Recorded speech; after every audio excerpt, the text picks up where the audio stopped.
여러분, 우리가 꼭 기억해야 할 것이 있다라고 한다면 그것은 바로 하나님은 사랑이시다라고 하는 말씀입니다. 어떤 목사님이 은퇴를 하시고 이제 90세가 되었어요. 90세가 되어서 어느 교회에 설교를 부탁을 받으셨습니다.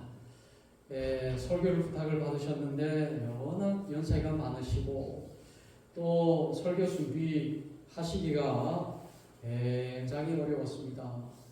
그랬는데 이제 주일이 돼서 그 교회로 이제 방문을 해서 예배 시간에 강단에 올라와서 설교를 시작하는데 이 목사님이 솔직하게 저는 나이가 많아서 설교 준비를 못했습니다 하고는 제가 일평생 목사로서 설교를 했는데 제가 일생을 한 그 설교를 단 한마디로 표현하고 제가 강단을 내려가겠습니다. 그렇게 얘기를 하고는 하나님은 여러분을 사랑하십니다 라고 말씀한 후에 강단에서 내려갔다는 거예요. 하나님은 여러분을 사랑하십니다 라는 그 말 한마디를 전했을 뿐인데 그 자리에 앉아있는 모든 성도들이 그 말 한마디에 감격하고 은혜를 받아서 다 눈물을 흘릴 수밖에 없었다라는 고백을 제가 들었습니다. 많은 고백이 있고 많은 설교가 있고 얼마나 대단한 그런 메시지가 울려 퍼집니까? 그러나 단 한마디로 요약할 수 있다면 그것은 바로 하나님은 사랑이십니다. 하나님은 여러분을 사랑하십니다 라고 하는 그 말 한마디다라고 말할 수가 있는 거예요. 하나님은 사랑이십니다. 하나님은 이 세상을 사랑으로 창조하셨습니다. 아담과 하와를 사랑으로 창조하셨고 그들의 마음속에 하나님의 사랑으로 가득 넘치게 하셨습니다. 그러니까 에덴 동산은 하나님의 사랑이 가득 넘치는 곳이에요. 하나님의 나라는 하나님의 사랑이 충만한 곳이 바로 하나님의 나라예요. 우리가 죽어서 가는 천국은 하나님의 놀라운 사랑으로 영원한 것이 바로 천국이라는 거예요. 그러므로 아담과 하와가 범죄하여 타락하여 잃어버린 것은 다른 것이 아니라 하나님의 형상인 바로 하나님의 사랑을 잃어버린 거예요. 아담과 하와에게 가장 불행한 일은 하나님의 사랑을 잃어버린 거예요. 마음속에 하나님의 사랑이 더 이상 남아있지 않게 된 것이 바로 불행인 것입니다.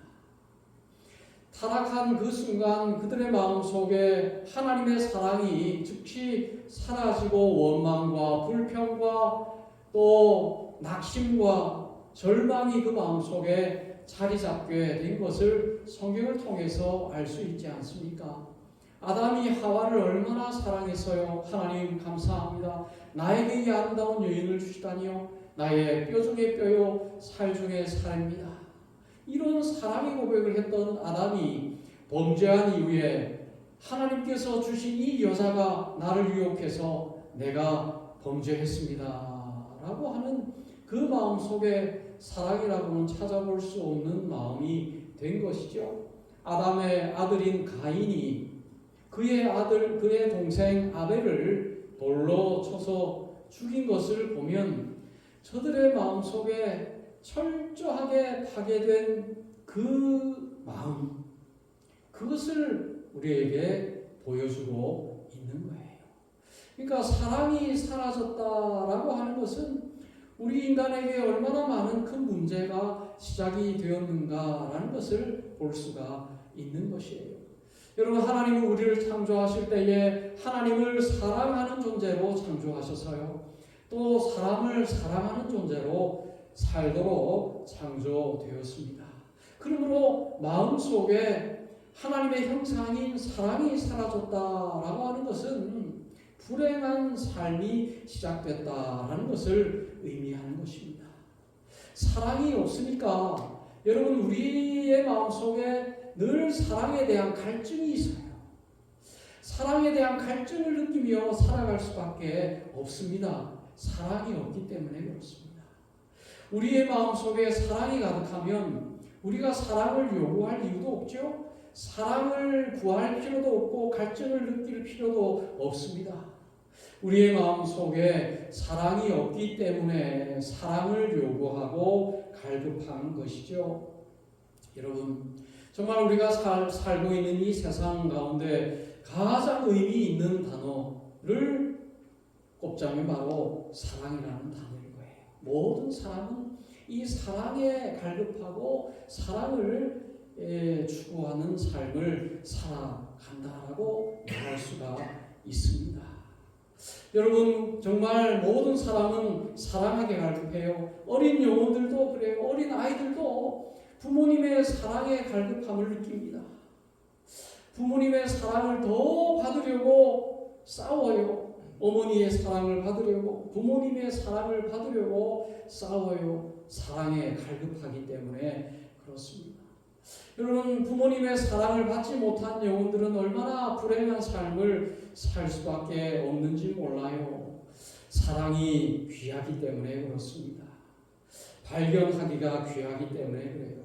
우리의 마음속에 사랑이 없기 때문에 그렇습니다. 여러분, 사랑을 받는 일이 굉장히 어려워요. 그렇지 않습니까? 여러분, 사랑을 받아보셨습니까? 사랑을 받기가 참 어려워요. 또 사랑을 하기도 어려워요. 쉽지가 않습니다. 여러분, 어떤 사람을 뜨겁게 사랑해 보셨습니까? 쉽지 않죠. 여러분, 어떤 사랑을 받아보셨습니까? 누구에게 정말 귀한 사랑을 받아보셨어요? 평생에 어떤 사랑을 받고 누려보셨습니까? 쉽지가 않죠. 자녀들에게 봐도 자녀들이 정말 부모님의 사랑을 얼마나 많이 받았어요. 태어나면서부터 받았죠. 커서 하는 얘기를 들어보면 부모님에게 사랑받은 얘기보다는 섭섭한 얘기를 하는 경우가 많아요. 아빠가 나를 때렸어요. 엄마가 뭘 안 사줬어요. 그렇지 않습니까, 여러분? 부모님의 사랑을 기억하는 것보다 억울한 것들이 생각이 나는 거예요. 여러분, 사랑이 얼마나 귀한지 몰라요. 사랑을 받고도 사랑이 무엇인가를 알지 못할 때가 얼마나 많이 있는지 몰라요. 사랑을 잘 하기도 어렵고 사랑을 잘 받기도 어렵고 누군가를 사랑하는 방법도 잘 알지 못하는 것이 우리 아닙니까?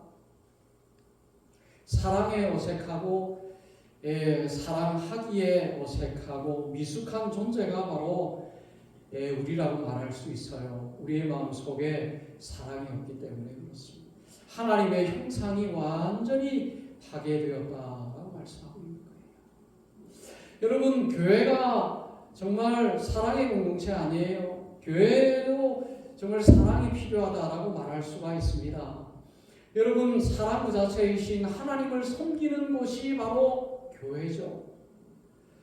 사랑이신 하나님을 섬기는 사람들이 모인 곳이 바로 교회라고 한다면 교회에 나왔을 때의 교회의 모습은 사랑이 넘치는 교회가 되어야 되는 거예요. 근데 보면 사랑이 없는 교회들이 굉장히 많이 있습니다. 세상은 교회를 향해서 사랑을 원하고 사랑을 기대하고 사랑을 요구하는데 교회는 세상을 향해서 보여줄 사랑이 없는 거예요. 사랑을 보여주지 못하는 거예요. 여러분, 요한계시록 2장 1절에서 5절까지 말씀해 보면 에베소 교회에 대해서 설명하고 있습니다. 에베소 교회는 참 좋은 교회였습니다. 제가 봉독을 하면 에베소 교회의 사자에게 편지하라. 오른손에 있는 7별을 붙잡고 7 근촛대 사이를 거니시는 이가 이르시되 내가 내 행위와 수고와 내 인내를 알고 또 악한 자들을 용납하지 아니한 것과 자칭 사도라 하되 아닌 자들을 시험하여 그의 거짓된 것을 내가 드러낸 것과 또 내가 참고 내 이름을 위하여 견디고 게으르지 않은 것을 아노라. 그러나 너를 책망할 것이 있나니 너의 처음 사랑을 버렸느니라. 그러므로 어디서 떨어졌는지를 생각하고 회개하고 처음 행위를 가지라. 만일 그러지 아니하고 회개하지 아니하면 내가 내게 가서 내 촛대를 그 자리에서 옮기리라. 여러분, 이 에베소 교회는 참 좋은 교회였습니다. 믿음의 행위가 있는 교회였어요. 말로만 믿는 사람들이 아니었습니다. 그들은 행위가 있었어요. 믿음의 행위가. 믿음의 수고가 있었습니다. 인내가 있었고 견딤이 있었고 모든 귀한 믿음의 요소로 가득 넘치는 교회가 에베소 교회였습니다. 그런데 없었어요. 무엇이? 사랑이 없었습니다.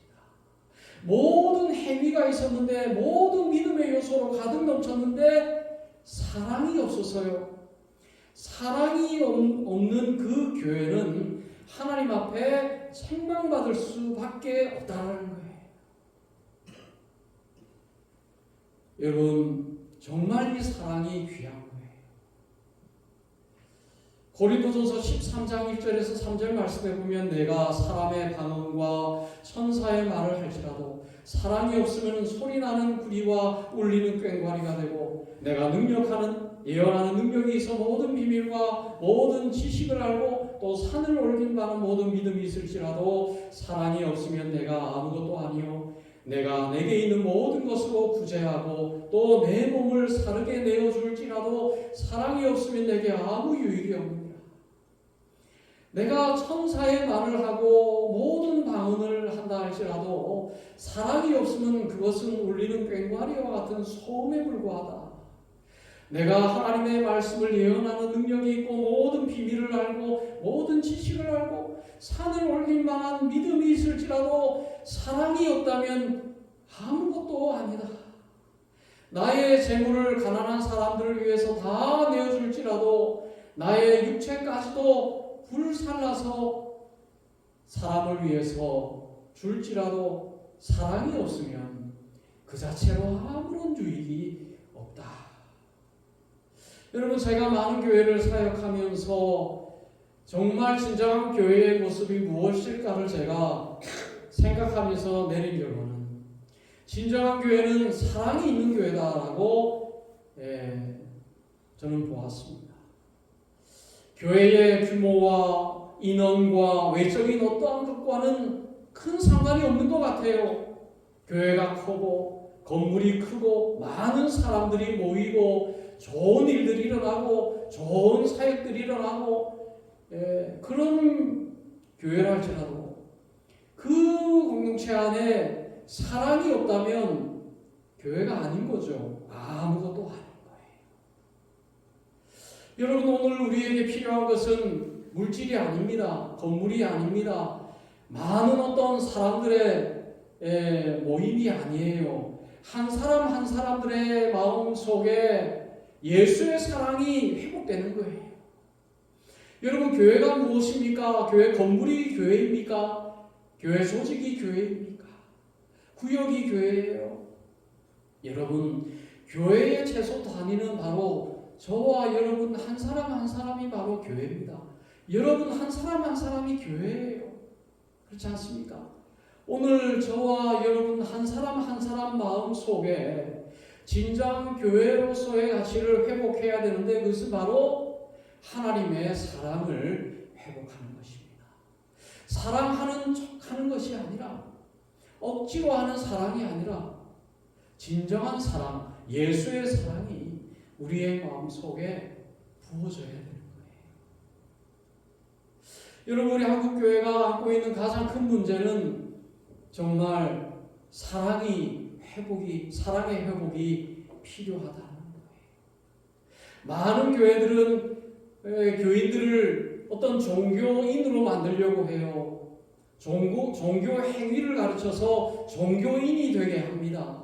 무엇을 해야 되고 예배에 빠지면 안 되고 11조 내야 되고 헌금 내야 되고 봉사해야 되고 헌신해야 되고 구역장 해야 되고 성가대 해야 되고 이런 어떤 종교 행위로서의 모습을 강조한 나머지 교인들을 종교인으로 만들어 버리는 거예요.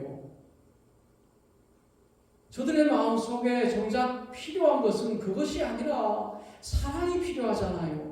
마음속에 사랑이 없는 어떤 종교 행위일지라도 그것이 어마어마한 가치를 가지고 있다 할지라도 아무런 의미가 없는 거 아닙니까? 마음속에 예수가 없고 마음속에 예수의 사랑이 없는 그 마음이 하는 모든 종교의 행위는 거짓된 것이고 그에게 아무런 유익이 없는 것이다. 오늘 우리 한국교회가 회복해야 할 것은 바로 사랑을 회복시키는 거예요. 사랑을 배우고 사랑을 경험하고 사랑으로 가득 찬 삶을 살게 하는 것만이 이 진정한 교회를 회복하는 것이다 라고 말할 수가 있는 거예요. 아무리 큰 교회가 되고 아무리 많은 사람들이 모여서 웅장한 예배를 드린다 할지라도 사랑이 없다면 울리는 꽹과리와 같은 소음에 불과한 거예요. 그렇지 않습니까?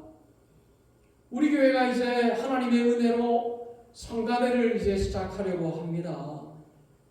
우리 성가대를 구성하려고 하는데 보니까 적지 않은 분들이 성가대에 참여하다 보면 결국에는 나와 있는 분들이 더 많고 앉아 있는 분들이 좀 작지 않겠느냐 그런 걱정을 해요. 그러나 여러분 성가대는 사람들 앞에 보이라고 하는 게 아니잖아요. 우리 모든 성도들이 다 나와서 성가대를 한다 할지라도 하나님 앞에 드려지는 성가대라면 그 자체가 영광이요 의미가 되는 거예요. 그렇지 않습니까? 사람에게 보이는 종교 행위는 아무런 의미가 없다라고 하는 것이 예수님께서 바리새인들을 향해서 하신 말씀이에요. 예수님께서 이 땅에 오셨을 때 그 당시 이스라엘의 국교는 유대교였습니다. 하나님을 믿는 사람들이 가득했어요. 종교인들로 가득했습니다. 모든 종교 행위들, 금식과 헌금과 여러 가지 말할 수 없는 종교 행위로 가득했습니다. 그러나 예수님께서는 저들을 향해서 소경이 소경을 인도하는구나. 탄식했어요. 여러분 소금이 그 맛을 잃어버리면 길가에 버려서 밟힐 뿐이다 라고 말하는 거예요. 사람에게 보이는 모든 종교 행위 그것은 아무런 의미가 없습니다. 아무런 능력이 일어날 수 없는 거예요. 오늘 여러분 에베소 교회를 향해서 우리 하나님께서 말씀하시는 그 경고 처음 사랑을 회복해라. 하나님의 사랑을 회복하라. 오늘 그 말씀은 에베소 교회를 향한 말씀이기도 하지만 저와 여러분들에게 주시는 하나님의 말씀입니다. 오늘 여러분에게 정말 가장 큰 문제가 뭐예요? 여러분 우리에게 사랑이 없다는 것이 정말 큰 문제입니다. 먹고 사는 것이 우리에게 큰 문제가 아니에요. 그것은 착각이죠. 먹고 사는 것은 하나님에게 달려 있습니다. 하늘을 나는 참새도 하나님의 뜻이 아니면 떨어지지 않는다 그랬습니다. 하늘을 나는 새도 하나님께서 먹이신다고 그랬습니다. 언제부터 우리 크리스찬들이 먹고 마시는 것에 이렇게 집중하고 애를 쓰고 그렇게 살아가는지 몰라요. 마치 먹고 사는 것이 복의 기준인 것처럼 그렇게 살아가는 우리 그리스도인들이 얼마나 많습니까? 아니에요. 가장 큰 문제는 그것이 아닙니다. 하나님의 사랑이 내 마음속에 없는 것이 불행이에요. 그것이 우리 인생의 가장 큰 문제입니다. 정말 우리의 환경이 어렵고 되는 것이 하나도 없어도 풍랑이 치고 환란이 오고 어려움으로 가득해도 여러분 내 마음속에 예수가 계시고 예수의 사랑이 내 마음속에 있다면 그 순간 내 마음은 천국이에요. 하나님의 나라가 우리의 마음속에 있습니다. 제자들이 예수님에게 예수여 천국이 어디에 있습니까? 죽어서 가는 것이 천국입니까? 아니다. 하나님의 나라는 여기에 있다 저기에 있다가 아니라 우리의 마음속에 있다. 하나님의 나라 천국 진정한 복은 환경에 있지 않다. 보이는 것에 있지 않다. 물질에 있지 않다. 내 마음 속에 하나님의 사랑이 부어지는 거기에 있다. 라고 말씀합니다. 여러분, 오늘 하나님의 사랑이 우리의 마음 속에 가득하기를 원합니다. 오늘 저와 여러분들의 마음 속에 예수님의 사랑이 가득 넘쳤으면 좋겠어요. 저는 우리의 자녀들을 보면서 우리 아이들이 정말 예수의 사랑이 저들의 마음 속에 가득 넘쳤으면 좋겠어요. 그렇지 않습니까? 그게 핵심이잖아요. 아무리 좋은 대학을 가고 아무리 좋은 직장을 다니고 아무리 많은 월급을 받아서 그렇게 살아가는 그것 자체가 무슨 의미가 있습니까? 마음이 지옥인데, 마음에 하나님의 사랑이 없는데 그 환경이 무슨 의미가 있겠어요? 마음속에 예수의 사랑이 충만한 거예요. 우리 지함이나 마음에 예수의 사랑이 가득 넘치다면 저는 성공한 부모예요. 성공한 아버지예요. 그렇지 않겠습니까? 오늘 우리 중고등부, 우리 주일학교 학생들의 마음 속에 예수를 향한 사랑이 그 마음 속에 가득 채워진다면 그것은 완벽한 것입니다. 더 부족한 것이 없는 거예요. 다른 것은 하나님께서 다 채워주신다고 말씀하지 않으셨어요. 무엇을 먹을까, 무엇을 마실까 염려하지 말라. 먼저 그의 나라와 그의 의를 구하라. 그리하면 이 모든 것은 다 하나님께서 채워주시리라. 여러분, 하나님의 사랑이 우리의 마음속에 가득 넘치기를 원합니다. 어떻게 해야겠어요? 어떻게 우리의 마음속에 하나님의 사랑이 있어야겠습니까? 우리의 마음속에 사랑이 없음을 인정하는 것부터 시작해야 됩니다. 로마서 7장 18절에서 19절 말씀에 내 속 곧 내 육신에 선한 것이 거하지 않은 줄을 아노니 원하는 내가 있으나 선을 행하는 것이 없노라. 내가 원하는 바 선을 행하지 아니하고 오직 원하지 않은 바 악을 행하는도다. 내 육신에 내 존재로는 하나님의 선이 내 마음속에 없어요. 하나님의 사랑이 내 마음속에 없어요. 내가 사랑을 하고 싶지만 내가 사랑할 수 없어요. 사랑하지 못하고 오히려 악을 행하는 존재. 그것에 대한 돌아보기 있어야 됩니다.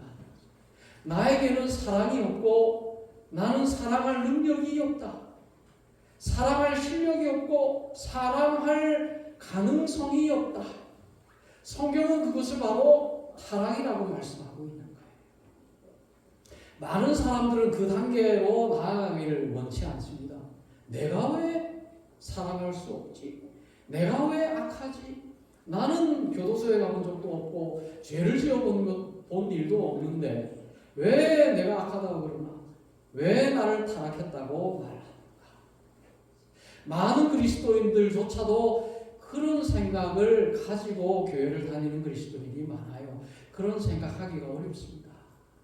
내가 정말 타락한 존재다라는 것을 인정하기가 너무 어려워요. 그래서 신학적인 용어로 그것을 전적 부패라고 말합니다. 전적 부패.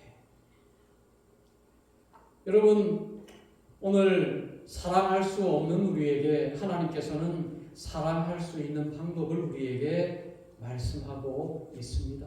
하나님은 우리에게 질문하시고 해답을 주시는 하나님이에요.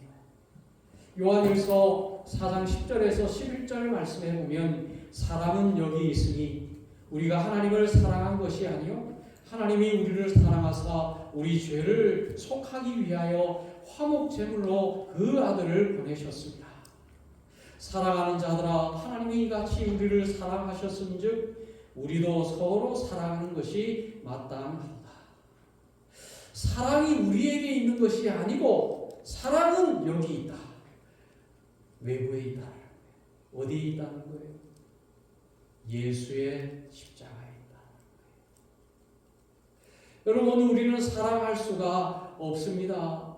하나님을 사랑할 수 없다라고 하는 말씀은 여러분, 하나님을 사랑할 수 없는 존재는 하나님 외에 그 어떤 것도 사랑할 수 없음을 보여주고 있는 것입니다. 사랑할 수 없기 때문에 예수님께서 이 땅에 오셔서 화목 제물로 십자가에 달리셔서 죽으셨어요. 우리의 마음속에 하나님의 사랑을 회복시켜 주시기 위해서 그렇습니다. 로마서 5장 8절 말씀에 우리가 아직 죄인 되었을 때에 그리스도께서 우리를 위하여 죽으심으로 하나님께서 우리에 대한 자기의 사랑을 확증하셨느니라. 우리가 아직 죄인 되었을 때에 그리스도께서는 우리를 위해서 죽으심으로 하나님께서 우리를 사랑하시는 그 사랑을 우리에게 증명해 주셨다. 아, 하나님 우리를 사랑하십니까? 하나님의 사랑이 어디 있습니까? 여기 있다. 바로 예수 그리스도의 십자가에 있다라고 말씀하는 거예요. 여러분, 하박국서 2장 14절 말씀에 보면 이는 물이 바다를 덮음같이 여호와의 영광을 인정하는 것이 세상에 가득합니다. 여러분, 우리는 사랑할 수 없어요. 하나님의 사랑이 우리의 마음속에 없습니다. 그러나 예수의 십자가를 바라볼 때에 예수의 사랑이 우리를 물이 바다를 덮음과 같이 우리의 마음을 덮어 주시겠다. 예수의 사랑으로 우리의 마음을 채워 주시겠다라고 말씀하고 있는 거예요. 그러니까 여러분, 정말 필요한 것은 자기를 부인하는 것입니다. 나를 부인하는 자, 자기 십자가를 지는 자에게 예수의 사랑은 부어지는 거예요. 나를 포기하고 나를 버리고 나를 부인하는 그 사람에게 예수의 사랑이 부어지는 것입니다. 정말 그것이 귀한 거예요. 여러분, 오늘 자기를 부인한다라고 하는 말은 무엇입니까?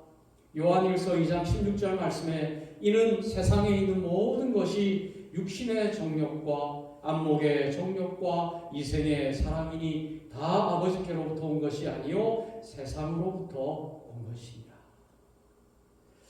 여러분, 오늘 말씀에 보면 베드로가 예수님에게 말씀하지요. 예수여, 당신은 하나님의 아들입니다. 그리스도이시요 살아계신 하나님의 아들입니다. 그것을 알게 하신 분은 네가 아니요 하나님이시다. 성령께서 그것을 알게 하셨다. 그런데 예수님께서 내가 이제 십자가를 져야 하겠다라고 말씀하시자 베드로가 예수여, 당신에게 그런 일이 일어나지 않을 것입니다 라고 예수에게 말씀할 때에 예수께서 베드로에게 뭐라고 말씀하십니까? 사단아, 내 뒤로 돌아가라. 여러분, 이 베드로의 마음속에 무엇이 있었습니까? 안목의 정욕과 이생의 사랑과 육신의 정욕이 있었습니다. 예수가 죽으면 자신의 안목의 정욕, 이생의 사랑과 육신의 정욕, 이 모든 것이 허사가 되기 때문에 그렇습니다. 자기를 위해서 예수는 십자가에서 죽으셔서는 안 된다. 여전히 자기를 부인하지 못하고 자기를 포기하지 못하는 베드로에게 예수님께서 목숨을 버리는 자는 찾을 것이요 목숨을 버리지 않는 자는 가지고 있는 것까지 다 잃어버리리라 말씀합니다. 목숨을 버리는 자는 얻을 것이요 그 목숨을 버리지 않는 자는 가지고 있는 것까지 다 잃어버리리라. 무슨 말씀입니까? 우리가 버려야 할 목숨이 있다는 거예요. 나의 옛사람, 타락한 나의 육신, 이것을 버리지 않으면 다시 살 수 없다는 거예요. 그렇지 않습니까? 나를 부인하지 않고서는 예수의 사랑이 내 마음속에 부어지지 않는다. 여러분, 자기 십자가를 지는 자에게 예수의 사랑이 부어진다 그랬습니다. 마지막으로 제가 이 말씀을 드리고 말씀을 마치겠습니다. 여러분, 자기 십자가를 지고 우리 주님을 따른다라고 하는 의미가 무엇입니까? 많은 그리스도인들은 십자가를 진다라고 하는 그것을 잘못된 의미로 사용하는 그런 경향이 있어요. 조금 어려움이 있으면 내가 져야 할 십자가입니다. 내가 십자가를 지겠습니다. 어려움이 있으면, 어떤 부족함이 있거나 또 불편한 부분이 있거나 뭐가 잘 안 되거나 또 자녀에게 무슨 일이 있거나 또 가정에게 무슨 일이 있거나 배우자에게 어떤 일이 있거나 어떤 환경이 있거나 그 일이 생기면 그것을 십자가라고 여기며 십자가 지겠습니다. 그런 생각을 해요. 그래서 그 십자가를 나와는 어떤 분리된 내가 져야 하는 어떤 외부적인 환경을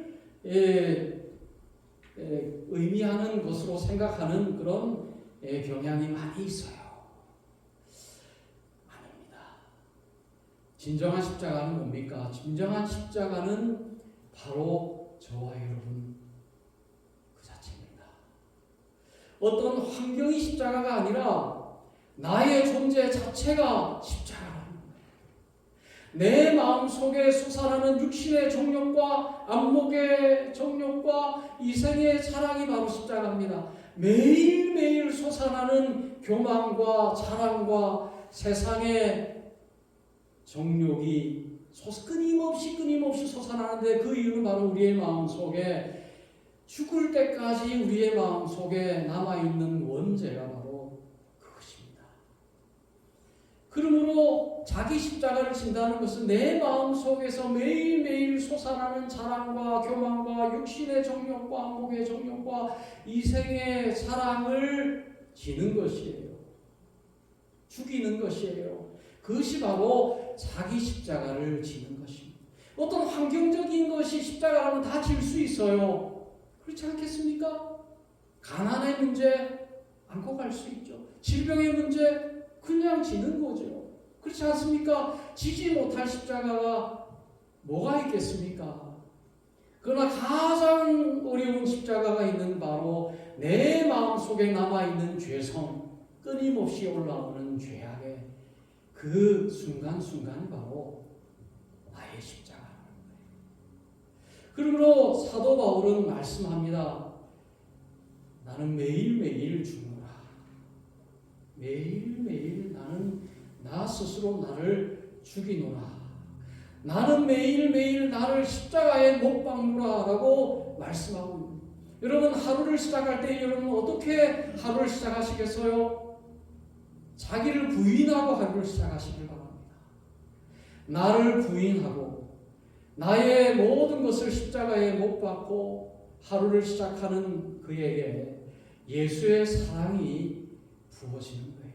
나를 포기할 때 예수의 사랑이 부어지는 거예요. 여러분 이런 얘기 잘 알잖아요. 빨간 원숭이 얘기 잘 알잖아요. 아프리카에 서식하고 있는 빨간 원숭이. 흑인들이 이 빨간 원숭이를 잡으려고 이런 항아리에다가 쌀을 넣어놓으면 이 원숭이들이 쌀을 제일 좋아한대요. 손을 넣어서 쌀을 꺼내려고 하는데 주먹을 쥐면 빠지지가 않잖아요. 입구가 좁으니까. 놓으면은 빠지는데 놓지를 못하는 거예요. 그러니까 사냥꾼이 와서 그 붉은 원숭이를 사냥하는 거예요. 놓으면 돼요. 여러분 나의 죄성, 나의 자랑, 나의 교만을 내려놓고 부인하고 버리면 예수의 사랑이 우리에게 끊임없이 부어지는 아름다운 하루하루의 삶을 살아갈 수가 있는 거예요. 나를 부인하는 것은 어려운 일이지만 이것이 정말 나의 십자가지만 그 십자가를 질 때에 비교할 수 없는 하나님의 위로하심과 사랑과 은혜가 가득 넘친다라는 사실을 꼭 기억하시는 저와 여러분들이 되실 수 있기를 주님의 이름으로 축원드립니다.